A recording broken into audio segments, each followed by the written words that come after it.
O Instituto de Estudos Libertários apresenta Liberdade em Prosa e Verso, um podcast antifascista.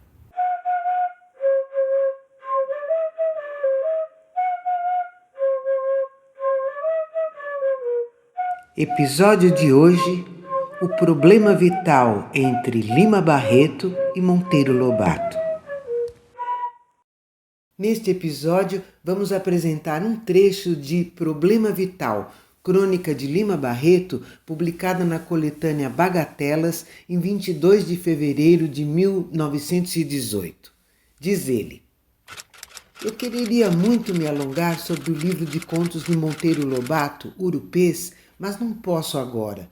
Dar-me-ia a ele motivo para discorrer sobre o que penso dos problemas que ele agita, mas são tantos que me emaranho no meu próprio pensamento e tenho medo de fazer uma coisa confusa, a menos que não faça com pausa e tempo.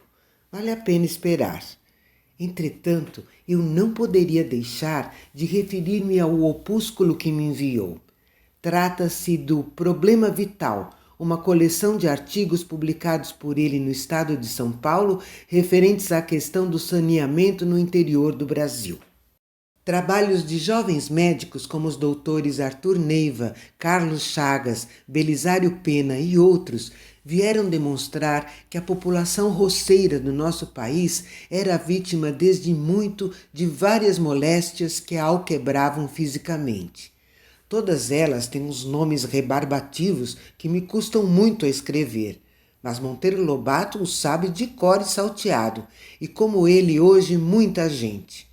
Eu conheci as moléstias pelos seus nomes vulgares: papeira, opilação, febres, e o mais difícil que tinha na memória era bócio. Isso, porém, não vem ao caso e não é o importante da questão. Os identificadores de tais endemias julgam ser necessário um trabalho sistemático para o saneamento dessas regiões afastadas, e não só estas. Aqui mesmo, nos arredores do Rio de Janeiro, o Dr. Belisário Pena achou 250 mil habitantes atacados de maleitas, etc. Residi durante a minha meninice e adolescência na Ilha do Governador, onde meu pai era administrador das colônias de alienados. Pelo meu testemunho, julgo que o Dr. Pena tem razão. Lá todos sofriam de febres e logo que fomos para lá, creio que em 1890 ou 1891, não havia dia em que não houvesse na nossa casa um de cama, tremendo com acesão e delirando de febre. A mim foram precisas até injeções de quinino. Por esse lado, julgo que ele e os seus auxiliares não falsificam o estado de saúde de nossas populações campestres. Tem toda a razão. O que não concordo com eles é com o remédio que oferecem. Pelo que leio em seus trabalhos, pelo que a minha experiência pessoal pôde me ensinar, me parece que há mais nisso uma questão de higiene domiciliar e de regime alimentar. A nossa tradicional cabana de sapê e paredes de taipa é condenada e a alimentação dos roceiros é insuficiente, além do mau vestuário e do abandono do calçado. A cabana de sapê tem origem muito profundamente no nosso tipo de propriedade agrícola, a fazenda. Nascida sob o influxo do regime do trabalho escravo, ela vai se eternizando sem se modificar nas suas linhas gerais. Mesmo em terras ultimamente desbravadas e servidas por estradas de ferro, como nessa zona da Noroeste que Monteiro Lobato deve conhecer melhor do que eu, a fazenda é a forma com que surge a propriedade territorial no Brasil. Ela passa de pais a filhos, é vendida integralmente e quase nunca ou nunca se divide. O interesse de seu proprietário é tê-la intacta para não desvalorizar as suas terras.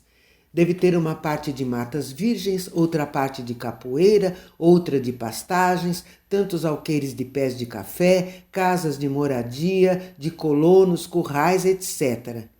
Para isso, todos aqueles agregados, ou coisa que valha, que são admitidos a habitar no latifúndio, têm uma posse precária das terras que usufruem. E não sei se está isso nas leis, mas nos costumes está, não podem construir casa de telha para não adquirirem nenhum direito de locação mais estável. Onde está o remédio, Monteiro Lobato? Creio que procurar meios e modos de fazer desaparecer a fazenda. Construir casas de telhas para os seus colonos e agregados seria bom? Examinemos. Os proprietários de latifúndios, tendo mais despesas com seus miseráveis trabalhadores, esfolarão mais os seus clientes, tirando-lhes ainda mais dos seus míseros salários do que tiravam antigamente. Onde tal coisa irá repercutir? Na alimentação, no vestuário. Estamos, portanto, na mesma. Em suma, para não me alongar, o problema, conquanto não se possa desprezar a parte médica propriamente dita, é de natureza econômica e social. Precisamos combater o regime capitalista na agricultura, dividir a propriedade agrícola, dar a propriedade da terra ao que efetivamente cava a terra e planta, e não ao doutor vagabundo e parasita que vive na casa grande ou no Rio ou em São Paulo. Já é tempo de fazermos isto, e é isto que eu chamaria o problema vital.